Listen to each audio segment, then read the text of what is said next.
Hiki ni kipindi maalum.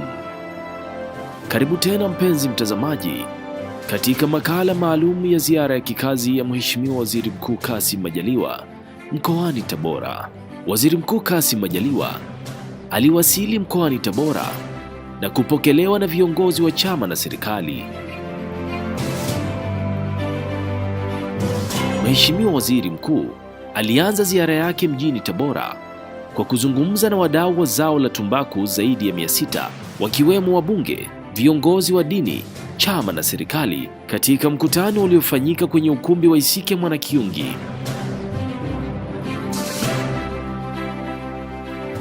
Akiwa ukumbini hapo, Mheshimiwa Waziri Mkuu alisema kuanzia sasa ni marufuku kuweka bei ya tumbaku kwa dola za Kimarekani kwa sababu imechangia kuwaumiza wakulima wa zao hilo. Tumesema biashara tumbaku kuanzia msimu ujao ni kwa Tanzanian shilling.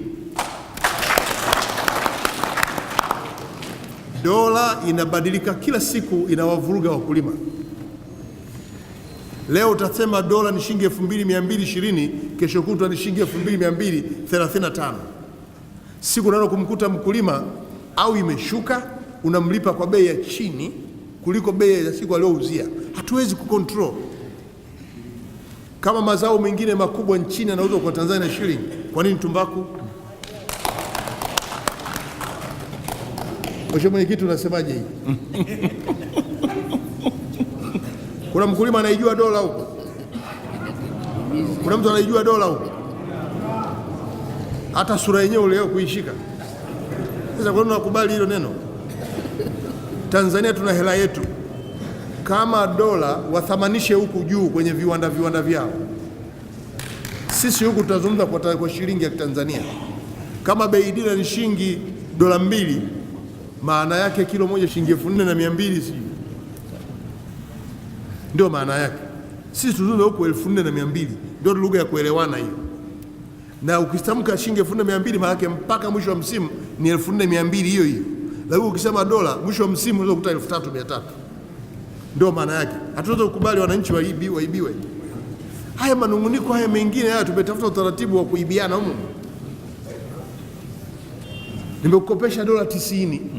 Nilikukopesha wakati ule dola ilikuwa shilingi 1500, hujalipa, siku nakuja kukudai leo unanilipa kwa shilingi 2200 na ngapi? Hujamuibia mkulima? Hatuwezi kuruhusu hiyo. Viongozi wa AMCOS, nyinyi mnakubaliana na hilo? Kwa tumekubaliana tunauza kwa shilingi. Lakini nishasema, yani hata kama mkikataa mage tushasema.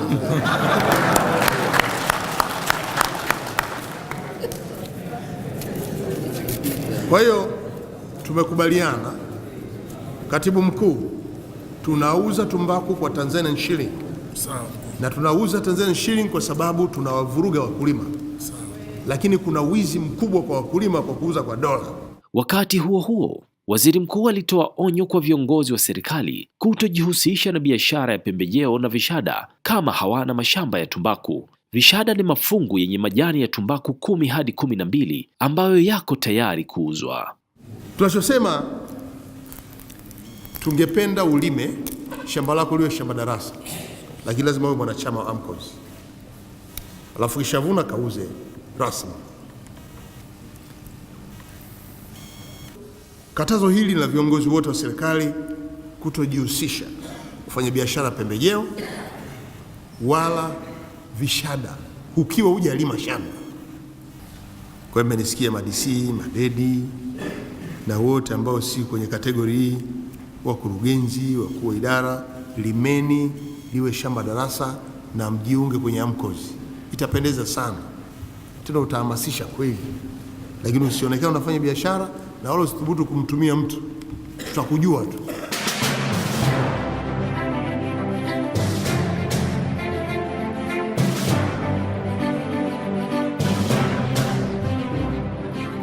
Siku iliyofuata, Mheshimiwa Waziri Mkuu alielekea wilayani Sikonge.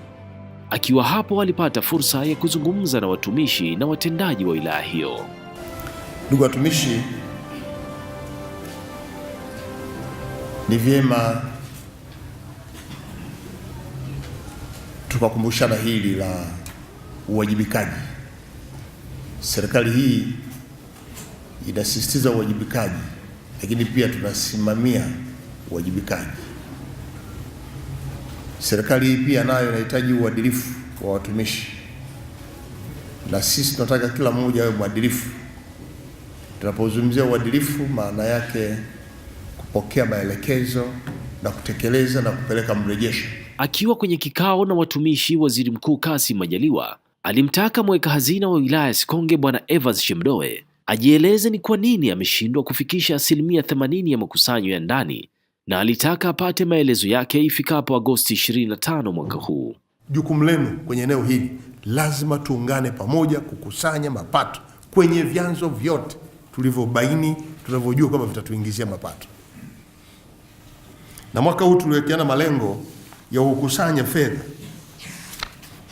na tulikubaliana kwamba kila halmashauri lazima ikusanye fedha kwa zaidi ya 80%.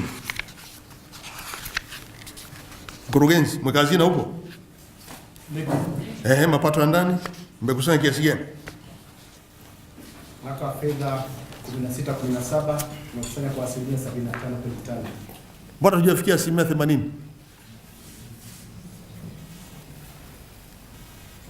Mweka hazina? Ndio mheshimiwa. Vipi? Mbona kimya? Lini? Mbona muda umepita?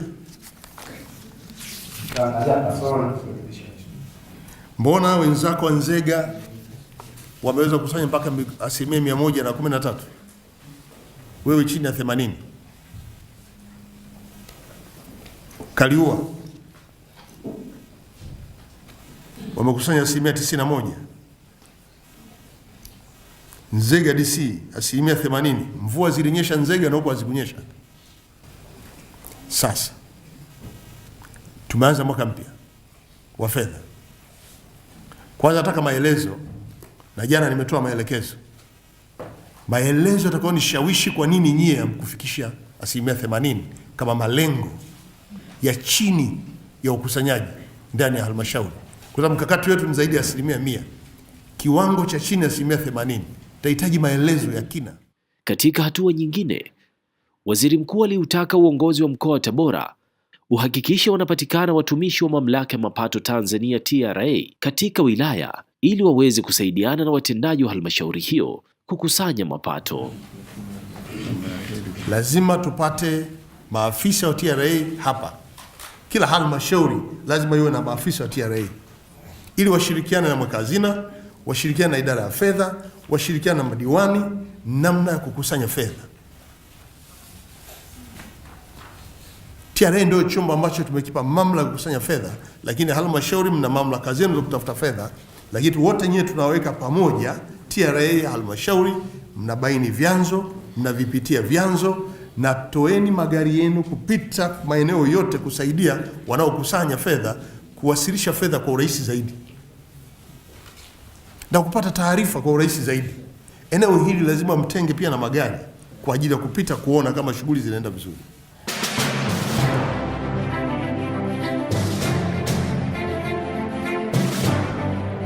Akiwa wilayani Kaliua, Mheshimiwa Majaliwa aliwahutubia mamia ya wakazi wa tarafa ya Ulyankulu katika mkutano wa hadhara uliofanyika kwenye viwanja vya VETA wilayani Kaliua mkoani Tabora.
Katupa kujua mema mabaya.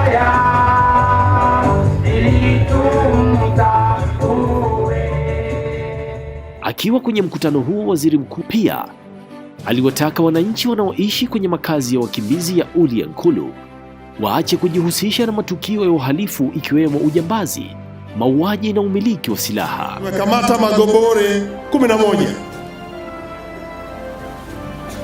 Tumekamata bunduki SMG 7.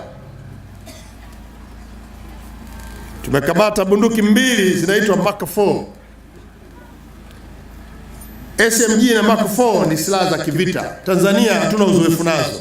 Huwa tunaziona wameshika makamanda wetu wa jeshi la polisi pekee, lakini raia sio rahisi sana, lakini tumeanza kuziona zinaingia nchini. Lakini tulikamata mafurushi ya risasi za SMG zilizokamatwa kwenye ndoo za mafuta na juu wakapaka mafuta ya mawese, risasi 714. Zile ndoo zilikuwa zinasafiri kwenye treni, zimepakwa juu mafuta ya mawese, ndani kuna vipande vya bunduki. Ilikuwa ni ndoo katika maeneo hatua tofauti tofauti. Awamu ya kwanza zilishikwa pisi 416 na hizi nyingine zilishikwa kwenye mafurushi na mabegi. Lakini risasi za bunduki hii Mark 4 zilikuwa ni pisi 7. Sasa nawapa hii ili mjue kwamba serikali yetu inakwazwa na hawa na matendo haya.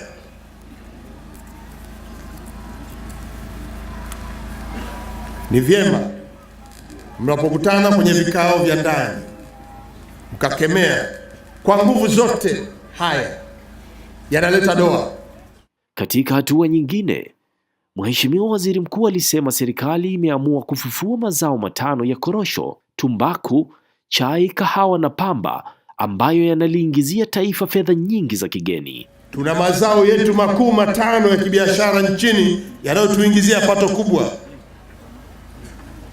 Tumbaku ikiwa ni sehemu, lakini ya pili pamba, 3 chai, kahawa na korosho.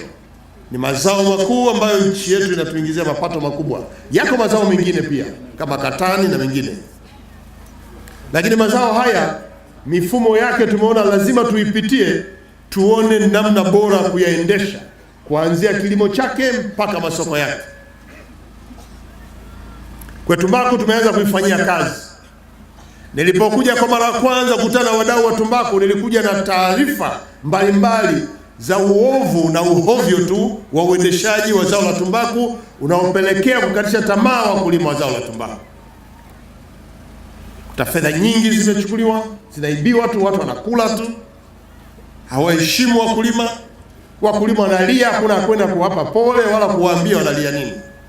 Tulitimua wote na wengine tumewapeleka polisi na wako ndani mpaka sasa. Na zoezi hilo la kubaini wanaoongoza ushirika waovu linaendelea. Tunashuka sasa mpaka kwenye SACCOS zote zinazoibia wakulima, wale viongozi wao wajiandae kwenda pale panaitwaje? Ile gereza linaitwaje? Uyui.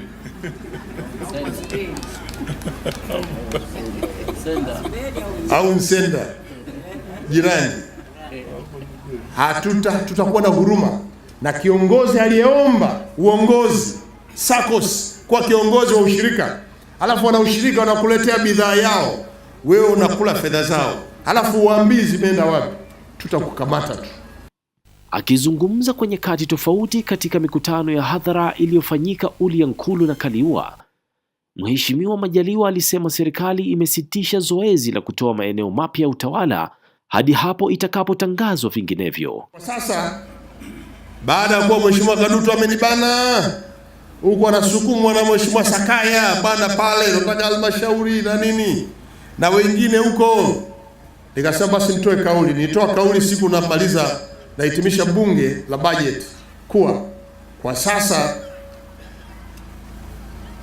tumesitisha kidogo kutoa maeneo ya utawala mapya, kwa sababu miezi 3, 4, 5 tulitoa maeneo mapya ya utawala, halmashauri na wilaya mpya.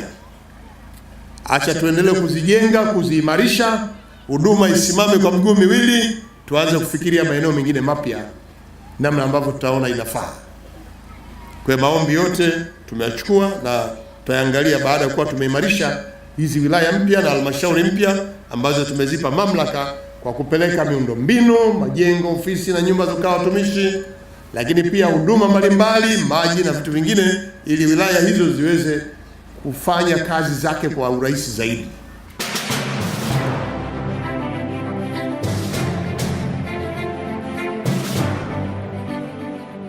Siku iliyofuata, Mheshimiwa Waziri Mkuu alielekea wilayani Uyui, na hapo alipata fursa ya kuzungumza na watumishi wa halmashauri ya wilaya ya Uyui kwenye mkutano uliofanyika katika kata ya Goeko. Ndugu watumishi, ni vyema tukakumbushana hili la uwajibikaji. Serikali hii inasisitiza uwajibikaji, lakini pia tunasimamia uwajibikaji. Serikali hii pia nayo inahitaji uadilifu wa watumishi, na sisi tunataka kila mmoja awe mwadilifu. Tunapozungumzia uadilifu, maana yake kupokea maelekezo na kutekeleza na kupeleka mrejesho, lakini pia tunataka watumishi wote mwe waaminifu. Eneo hili tumeweka mkazo zaidi.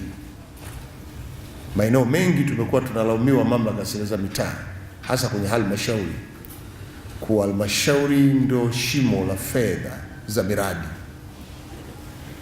Kundi kubwa la walaji wako kwenye halmashauri. Kwa muda miaka mingi imelalamikiwa hivi. Sisi tumeamua kusimamia eneo hilo, na bora tuelezana ukweli tu kwamba watumishi ambao tunawahitaji sasa ni wale waaminifu tu. Kama sio mwaminifu, hatuna uvumilivu. Jukumu lenu watumishi ni kuwatumikia wananchi, na utumishi wenu hauhitaji ubaguzi. Yeyote anayekuja ahudumiwe, atumikiwe. Tena msiwahudumie kwa kuwabagua, iwe ni kwa sababu ya vyama vyake vya siasa, iwe ni kwa sababu ya utajiri wake au maskini wake, au kwa umbo lake. Hapana. Ili mradi amekuja ofisini kwako, anayo shida, mpokee, msikilize, lakini pia umhudumie. Waziri Mkuu Kassim Majaliwa alikemea tabia ya utoaji vibali vya uvunaji mbao inayofanywa na maafisa misitu wa TFS ambao wako chini ya Wizara ya Maliasili na Utalii. Viongozi kwenye eneo hili, ni jukumu lenu kusimamia udhibiti wa uharibifu wa mazingira. Mazingira haya yanayoharibika ni kwa sababu nyie hamwendi vijijini kukataa, kukemea, kukataza, kuzuia, na ikiwezekana kuadhibu wale ambao mnawakamata. Kwa nawapa rungu sasa, nenda mkasimamie vijijini. Kwanza mtambue kila kijiji kina ukubwa gani, na hifadhi ya benki yao, wapi kuna hifadhi iliyohifadhiwa kisheria, na lazima msimamie maeneo yote yaliyobaki sasa kutoharibiwa. Mnapokea mifugo mingi nayo pia inasaidia kuharibu mazingira. Nenda mchukue hatua, sheria zipo, simamieni sheria.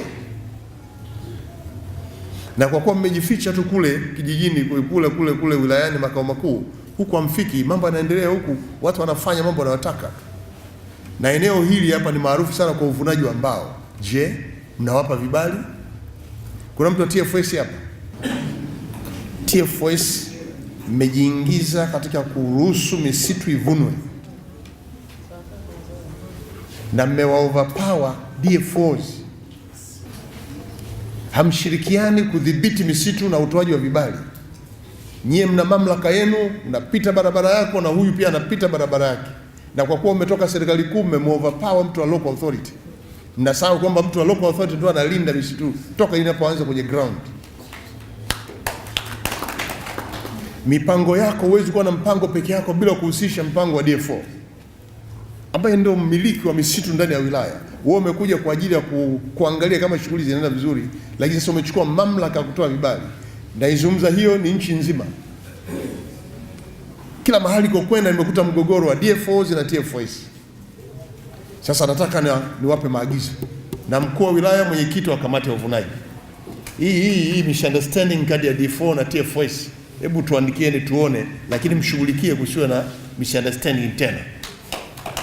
Misitu inakwisha, mnaimaliza nyie, hamwendi kuprotect, baada yake mnaruhusu watu wakate.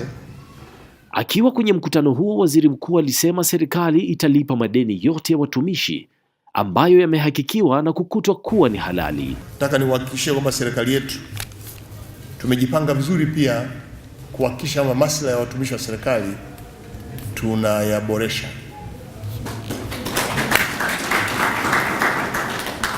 Sasa tumeanza na kukamilisha hatua za mwisho za kulipa madeni. Of course madeni haya tuliyakusanya muda mrefu, tumeshafanya uhakiki, tumerudia na kurudia, tumejiridhisha, lakini tulisimama kidogo kulipa kwa sababu kulikuwa na watumishi hewa walikuwa wanatudai, lakini pia na hawa wajuzi wa vyeti walikuwa wanadai na wao. Sasa angalau sasa tunaanza kujuana nani yuko Uyui anafanya kazi gani. Kwa madeni yote tutahakikisha kwamba tutayalipa kwa walikuwa na watumishi. Kila mwenye madeni, wengine mlihama Tabora mkahamia Uyui hamjalipwa, tutalipa yote. Lakini pia tumejikita kuondoa malimbikizo kwenye kupanda madaraja, malimbikizo kwenye madai yale ya mishahara ambayo yanakuja kulipwa kupitia mishahara. Kwenda kupanda madaraja ili tumeliweka vizuri, kwa sababu sasa tunatumia ile Lawson.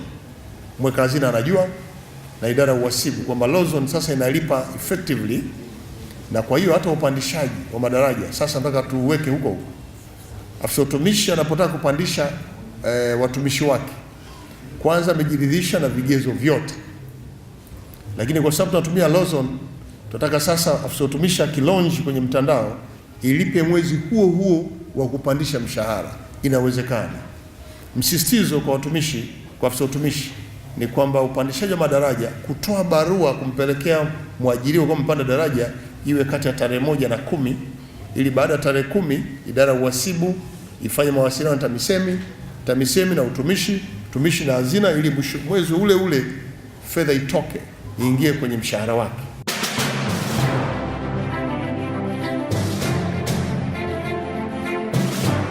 Kabla hajaondoka, Mheshimiwa Waziri Mkuu aliitisha kikao na watendaji na kutoa maagizo maalum juu ya zao la tumbaku.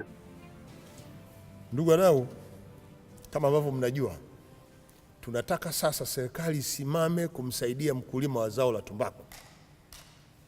Tunataka sasa serikali itambue anayelima tumbaku ni nani na anapataje huduma ya zao hili. Hiyo ndio jukumu la serikali. Moja kati ya jukumu letu sasa kwenye zao la tumbaku ni kuwatambua wakulima wanaolima tumbaku kwenye maeneo yetu. Afisa kilimo wa wilaya lazima ajue katika kila kijiji tuna wakulima wangapi na nani analima kiasi gani, yani ukubwa wa eneo, ili upate fursa ya kuambia ngazi yako ya juu tunahitaji pembejeo kiasi gani za aina gani kwenye eneo lako, ili mkulima aweze kulima. Lakini kuna mgogoro wa siku nyingi kati ya Wizara ya Kilimo na kiwanda cha Minjingu, na mkaona kama Minjingu hawezi kutoa mbolea inayosaidia nchini, mkawa na interest ya kuagiza nje, huku mkijua kabisa Minjingu inaweza kutoa pembejeo ikasaidia nchini, na tumeona uzalishaji wa mbolea yetu. Nchi jirani zote zinaagiza mbolea kutoka Minjingu, sisi hatuitambui Minjingu. Hivyo inaingia akilini. Na nilipoenda Minjingu nimekuta nchi ya Kenya inachukua tons of tons ya mbolea kutoka pale inazalisha nchini Kenya, sisi wenyewe hatuitumii. Ni kwa sababu tu kulikuwa na watu walikuwa na interest tofauti. Tukachukua Minjingu NPK, na ameahidi kwamba yeye mwenyewe mkimpa oda ataleta pembejeo hapa Tabora, atapeleka mwenyewe Chunya. Hivyo nyinyi mna shida gani kama yeye amepunguza safari na kuwaletea hapa? Naamini sasa hata NPK pamoja na hiyo ya nje na hii itaingia kwenye soko. Muhimu zaidi mcontrol bei. Hakuna sababu ya kuwaumiza wakulima kwa kuwauzia bei mbaya. Huku tunaweza tukapata pembejeo ndogo ili wakulima wakamudu hata kukopana wenyewe kwa wenyewe, wakalipana kule kijijini better kuliko kwenda kuingia kwenye taasisi za fedha na kupata mikopo mikubwa yenye riba kubwa tena kwa dola, alafu mkulima anashindwa. tumesema tuwe na vyama vikuu viwili ili viweze kucoordinate kwa urahisi. Chama kikuu cha tumbaku cha Urambo Kaliua, nadhani ndio hizo WETCO hizo. Lakini chama kikuu kitakachosimamia Sikonge, Uyui, Tabora hii na Nzega wachache wanaolima tumbaku. Na kazi hiyo tuliipa ile WETCO ya muda ambayo itasimamia kuratibu hili jambo, lakini tunapofika kuanza kilimo mwe mmekamilisha kazi yenu. Sasa WETCO zote mbili, mfumo wa masoko awamu hii tunayokwenda nayo wote unakwenda kwenye chama cha msingi. Mtazungumza na makampuni, mahali pa kupata tumbaku makampuni ni AMCOS. Hiyo ni kazi yenu nyie ndio mtainteract na makampuni. Kampuni itapata tumbaku AMCOS, na mtasimamia kutokuwepo kwa mianya ya tumbaku kwenda nje ya mfumo wa AMCOS, na yeyote anayekwenda nje ya AMCOS lazima hatua kali dhidi yake ichukuliwe. Sasa ndio mnashirikiana tena na mwenyekiti wa kamati ya ulinzi na usalama wa wilaya.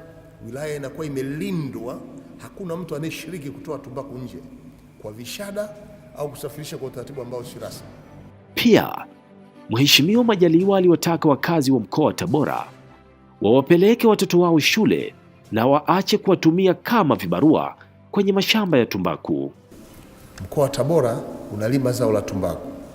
Sehemu kubwa ya wanaofanya kazi kwenye mashamba ya tumbaku ni watoto wa chini ya miaka 18, na hawa ni wanafunzi.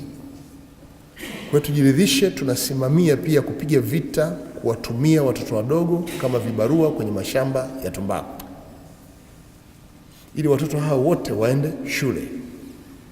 Tukifanikiwa kupiga vita eneo hili na usimamizi wa dhati unafanyika, na kwa kuwa sasa tumetoa maelekezo ya serikali kujikita kusimamia ulimaji wa zao la tumbaku, naamini Mheshimiwa Mkuu wa Wilaya mtakuwa wakali sana kwenye eneo hili la kuwaondoa watoto kwenye ajira za kilimo cha tumbaku, ili muweze kuongeza ufaulu, muweze kuongeza idadi ya vijana wanaosoma na kwenye elimu, na waendelee mpaka vyuo vikuu kama ambavyo tumeazimia.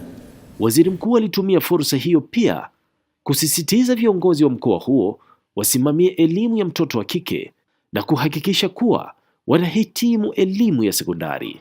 Na eneo hili nalo tuna tatizo la mimba. Utoro uko huu wa kawaida wa kuchelewa, lakini kuna mimba kwa watoto wa kike. Kama ambavyo nimeeleza kwenye vikao, sheria ile izingatiwe. Wakati mwingine tulikuwa tunajaribu kuonyesha namna serikali tulivyokuwa strict kwenye eneo hili. Ule ujumbe wote ule ulikuwa unajaribu kuwakanya jamii kuachana na mtoto wa kike. Kwa hiyo saikolojia tumeijenga, lakini simamieni sheria zilizopo kuhakikisha kwamba tunazuia watoto wa kike kukatizwa elimu yao, na serikali imewekeza kwa mtoto wa kike, na tunataka tuone watoto wa kike wanaanza awali, anamaliza form 6, akienda vyuo vikuu anakuwa na maamuzi yake. Mpenzi mtazamaji, hadi kufikia hapo tumefikia mwisho wa makala yetu hii maalum. Hadi wakati mwingine, ulikuwa nami Abdul Latif Ahmed. Asanteni na kwaherini.